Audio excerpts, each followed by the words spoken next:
Assalamualaikum warahmatullahi wabarakatuh. Pemirsa semuanya yang dirahmati Allah Subhanahu wa taala. Perkenalkan, nama saya Mukhtar Hanafiah. Saya merupakan mahasiswa pasca sarjana UIN Arandiri Banda Aceh dalam program studi pendidikan agama Islam. Baik, di sini saya akan berbicara tentang masalah pendidikan agama Islam itu terkait tentang pembelajaran yang berbasis teknologi. Jauh sebelum teknologi ini berkembang, pendidikan agama Islam itu telah lama diserap oleh kalangan umat Islam itu sendiri, baik pada masa modern ataupun sebelum modern. Nah, di sini seiring waktu berjalan, juga teknologi juga berkembang, pembelajaran juga jangan tinggal diam tentang keadaannya dan tentang keadaan metode pembelajarannya seperti apa dan bagaimana sebenarnya yang selayaknya yang cocok dijadikan sebagai metode untuk saat sekarang tentang pembelajaran PAI. Nah, di sini kita akan melihat sedikit tentang bagaimana sebenarnya pengembangan metode pembelajaran PAI berbasis teknologi. Namun, pembahasan ini tidak dari hasil rekayasa ataupun dari ulasan pribadi saya yang tidak mendasar, namun saya beritahu sebelumnya bahwa pembahasan ini berdasarkan review beberapa jurnal berreputasi Scopus dan review buku. Nah, sebelum jauh kita akan melihat latar belakangnya dulu. Pengembangan metode pembelajaran pendidikan agama Islam yang berbasis teknologi belakangan ini telah banyak mengubah mindset manusia di bidang pendidikan yang berbasis teknologi, baik sebelum pandemi maupun di saat situasi pandemi. Sejauh menyangkut metode pembelajaran, PAI berbasis teknologi bagi guru-guru memiliki berbagai ragam pilihan di media online yang tersedia di zaman sekarang. Tentang pembelajaran online diantaranya bisa guru menggunakan Google Classroom, Canvas, dan masih banyak lainnya yang memang sangat marak saat ini dan sangat banyak ragam untuk dimanfaatkan oleh guru masing-masing. Dan ini sudah terjadi. Pemanfaatan dari keseluruhan media pembelajaran ini adalah memiliki pro dan kontra. Ini sesuatu yang pasti yang terjadi di kalangan masyarakat. Ini boleh jadi dilatar belakangi oleh gagap teknologinya masyarakat, juga boleh jadi karena keterbatasan wawasan tentang penggunaan teknologi dan keterbatasan untuk memanfaatkan teknologi itu sendiri. Sistem manajemen pembelajaran yang dipilih untuk penilaian ini dominan tentang Canvas yang merupakan salah satu media yang paling banyak diminati oleh sejumlah guru. Sistem manajemen pembelajaran yang berbasis Canvas. Di sini yang pertama saya akan mengupas tentang jurnal yang berreputasi Scopus terkait tentang metodologi konstruktif untuk mengatasi hambatan teknologi online dalam proses pembelajaran. Ini jurnal yang berreputasi Scopus yang judul dasarnya, yang tulisan dasar dalam bentuk bahasa Inggris, namun telah kami terjemahkan biar lebih fair dalam pembahasannya. Di sini dalam jurnal ini saya akan membahas pertama kali yaitu terkait tentang guru. Latar belakang masalahnya, guru sudah mulai memanfaatkan Learning Management System atau disingkat LMS secara efektif untuk berbagai inovasi teknologi yang masih perlu sedikit penyempurnaan. Penelitian ini bertujuan untuk mengeksplorasi keterbatasan Canvas yang merupakan salah satu learning management system yang populer yang digunakan saat ini. Itu latar belakang dari jurnal reputasi Scopus yang pertama. Kemudian kita melihat metode penelitian dalam jurnal ini. Metode penelitian menggunakan pendekatan kualitatif yang bertindak sebagai instrumen sekaligus pengumpulan data. Instrumen selain manusia, seperti angket, pedoman wawancara, pedoman observasi, dan sebagainya. Kemudian kita melihat sedikit hasil penelitiannya seperti apa. Menunjukkan bahwa Canvas terbukti menjadi alat yang luar biasa untuk mengelola konten kursus. Ketika beberapa siswa menghadapi masalah mereka mampu menyelesaikan kuis, berbagai pertanyaan pilihan ganda, meskipun sebagai besar siswa di kelas tidak memiliki keraguan tentang kuis dan keberhasilan mengambil tanpa kerepotan. Ada sekelompok siswa juga yang melaporkan terdapat beberapa masalah dalam mengakses penilaian kuis tersebut. Kemudian kita masuk dalam jurnal yang kedua yang bereputasi Scopus juga, terkait tentang mengintegrasikan informasi dan teknologi komunikasi dalam belajar. Latar belakang masalah dalam dalam jurnal ini, sekolah dan sistem pendidikan didesak untuk menuai manfaat pendidikan dari teknologi informasi dan komunikasi. Kebijakan TIKS yang terkoordinasi seringkali ada di tingkat sekolah kabupaten ataupun nasional. Mereka membantu sekolah dan guru untuk tetap mengikuti arus pembaruan teknologi yang konstan. Dan untuk mengelola perubahan dan gangguan yang mungkin diperkenalkan oleh beberapa alat baru. Metode penelitian yang digunakan dalam jurnal ini menggunakan pendekatan kualitatif yang bertindak sebagai instrumen sekaligus pengumpulan data untuk mengetahui sejauh mana kemampuan siswa dalam menggunakan TIK ketika proses pembelajaran di kelas dilaksanakan melalui berbagai instrumen yang telah ditetapkan. Secara singkat, saya akan baca hasil penelitian dalam jurnal ini. Peningkatan pesat dalam jumlah siswa yang mengerjakan tugas sekolah di komputer seringkali dapat dikaitkan dengan program akuisisi laptop skala besar, seperti diamati di Australia, Chili, Yunani, Selandia Baru, Swedia, dan Uruguay. Tingkat penggunaan TIK dalam pembelajaran matematika terkait dengan isi dan kualitas pengajaran. Kemudian kita masuk dalam jurnal yang ketiga, terkait tentang variabilitas integrasi teknologi guru di kelas.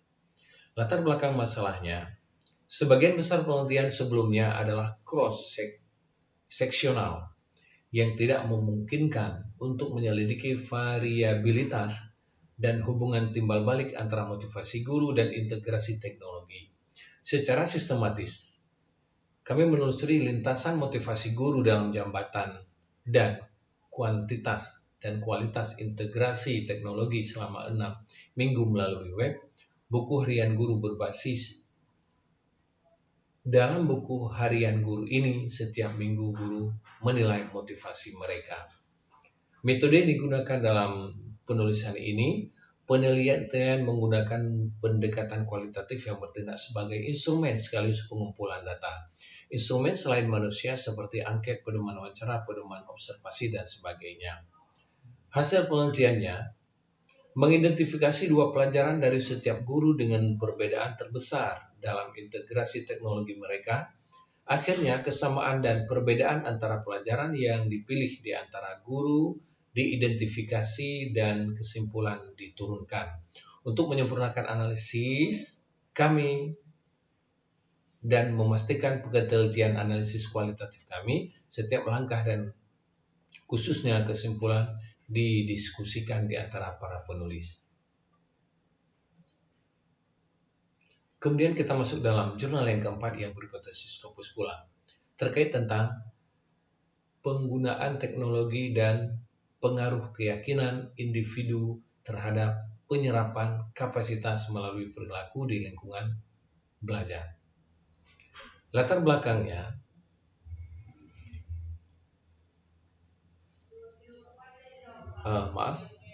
latar belakang terkait tentang jurnal penggunaan teknologi dan pengaruh keyakinan individu terhadap penyerapan kapasitas melalui perilaku di lingkungan belajar, yaitu Absorptive Capacity atau disingkat dengan ACAP, adalah suatu proses menyerap pengetahuan dari sumber eksternal dan berbeda dengan memformalkan pengetahuan baru yang dikenal sebagai kapasitas retentif di antara studi-studi tersebut.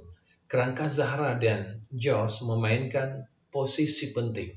Ini memberi pandangan prosedural ACAP sebagai kemampuan dinamis dan menunjukkan bahwa konstruk memilih 2 keadaan umum, dan 4 proses. Metode penelitian yang digunakan di sini, penelitian ini merupakan penelitian pendekatan kuantitatif digunakan untuk memberikan bukti empiris. Penelitian kuantitatif ini berusaha memberikan kebenaran dengan menggunakan metode ilmiah yang objektif. Hal ini cocok untuk mengkonfirmasi teori ini menyediakan metode yang menggunakan data statistik atau numerik untuk menguji teori. Kemudian hasil penelitiannya, acap individu merupakan faktor mediasi terhadap perilaku belajar individu.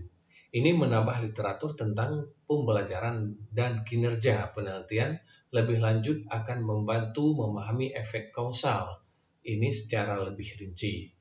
Temuan menunjukkan bahwa optimisme dan inovasi memiliki pengaruh lemah yang signifikan. Kemudian yang kelima ini masuk dalam review buku terkait tentang teknologi juga, yaitu judul bukunya Pengembangan Pembelajaran Pi di Era Digital. Pengarang penulis buku ini Hajah Ike Kurniawati, SPD, beserta kawan-kawan. Berarti beliau ini juga tidak sendiri dalam menyusun buku ini. Baik, latar belakang buku ini, percepatan digitalisasi di era revolusi industri 4.0 saat ini belum diimbangi dengan meratanya kualitas sumber daya gurunya, dan inilah problematika besar yang dihadapi dalam pengembangan kemajuan pendidikan di Indonesia. Sedangkan guru merupakan sebagai motor penggerak utama pendidik bangsa, khususnya guru pendidikan agama Islam, menempati posisi strategis dalam menentukan arus kemajuan zaman yang sesuai dengan nilai-nilai ajaran Islam. Kemudian terkait tentang isi buku, istilah revolusi industri diperkenalkan oleh Friedrichs. Maaf kalau memang kesalahan dalam membaca namanya ini. Di pertengahan abad ke-14. Maaf saya ulangi, terkait tentang isi buku ini mengangkat tentang revolusi industri pada pertengahan abad ke-19. Pengertian revolusi industri bermakna suatu perubahan dalam proses produksi yang berlangsung cepat. Ini meliputi beberapa fase. Fase yang pertama yaitu 1.0. 1.0 itu bertumpu pada penemuan mesin yang menitik beratkan stressing pada mekanisasi produksi. Fase yang kedua, 2.0, sudah beranjak pada produksi massal yang terintegrasi dengan quality, control, dan standarisasi. Fase yang ketiga, yang diistilah dengan 3.0, memasuki tahapan keseragaman secara massal yang bertumpu pada integrasi komputerisasi. Fase yang keempat, yang tadi disebut dengan 4.0 yang sekarang, telah menghadirkan digitalisasi dan otomatisasi perpaduan internet dengan manufaktur. Hal ini banyak dibahas oleh Hendra Suwardana pada tahun 2017. Kemudian, pendidikan tidak mungkin menisbikan proses globalisasi yang akan mewujudkan masyarakat global ini. Dalam menuju era globalisasi, Indonesia harus melakukan reformasi dalam proses pendidikan dengan tekanan menciptakan sistem pendidikan yang lebih komprehensif dan fleksibel, sehingga para lulusan dapat berfungsi secara efektif dalam kehidupan masyarakat global demokratis. Tatanan pengelolaan lembaga pendidikan, terutama lembaga pendidikan Islam, untuk melakukan nazar ataupun perenungan dan penelitian kembali pada harus diperbuat dalam mengantisipasi tantangan melakukan nazar dapat berarti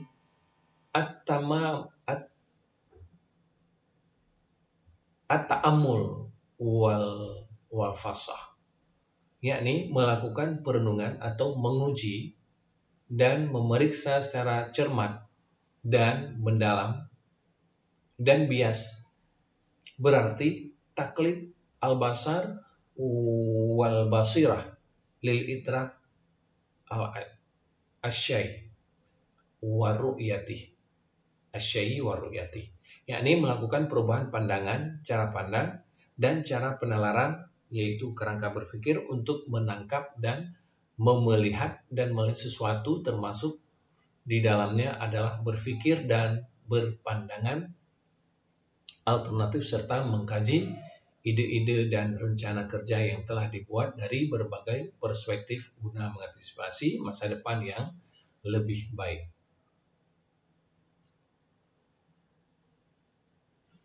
Lanjut, pembelajaran berbasis teknologi informasi atau e-learning merupakan suatu keniscayaan. Dengan asumsi e-learning akan memudahkan bagi siswa ataupun mahasiswa untuk bisa mengakses semua materi agama Islam yang sangat luas dari seluruh perpustakaan di dunia. Namun, jika dilihat pada tataran efektif dari aspek tujuan pendidikan agama, yaitu membentuk manusia muslim yang bertakwa kepada Allah dan berakhlak mulia, maka model pembelajaran distance learning dirasa kurang efektif dengan argumen bahwa pendidikan agama Islam membutuhkan pendekatan-pendekatan sebagai diuraikan di atas, sehingga membutuhkan tatap muka secara langsung, secara efektif, terus-menerus dan berkesinambungan. Kemudian kita melihat sedikit kelebihan buku ini. Hadir buku ini di saat yang tepat, di mana perkembangan dunia pendidikan harus bersinergi dengan dunia teknologi. Buku ini bisa menjadi rujukan pengantar pembelajaran PAI berbasis teknologi. Kelebihan buku bersama kelebihannya sangat nampak pada keilmuan dan spesifik pada masalah yang masing-masing yang dikaji sehingga tidak bertele-tele. Bahasa mudah dipahami, tidak terlalu ilmiah sehingga mudah dipahami oleh kalangan-kalangan bawah. Kemudian melihat sedikit kekurangan dari buku ini secara sangat sedikit. Buku ini kalau dilihat secara fisik dia itu terlalu tebal sehingga dalam konteks sekarang sangat tidak efektif karena sudah dibantu oleh bacaan-bacaan yang sederhana, ringkas, padat. Apabila kita suguhkan buku yang agak sedikit tebal, ini merupakan salah satu hal yang perlu tarik napas panjang. Sampul buku ini tidak mewakili dunia digital secara makna, sehingga daya tarik berkurang, juga paduan warna yang agak kaku. Ini terkait tentang makna yang tersirat daripada sampul buku itu sendiri. Kalau menurut versi pengamatan dan apa yang kami nilai dari buku itu sendiri secara fisik, itu memang agak sedikit kurang menyentuh tentang dunia digital saat ini. Juga yang selanjutnya kekurangannya di situ melihat dunia sekarang, dunia digital, kemudian desain cover dan warna yang ditawarkan itu terlalu tidak sepadan dengan dunia digital yang dibahas. Minimal dalam hal ini berbicara tentang masalah dunia digital, ada aura digitalnya. Ada aura digitalnya baik lewat desain cover maupun perpaduan warna yang disajikan dalam corak cover yang akan disajikan tersebut. Baik, rekomendasi saya tentang buku ini. Buku ini termasuk perintis dalam mengenal dunia teknologi dalam pendidikan.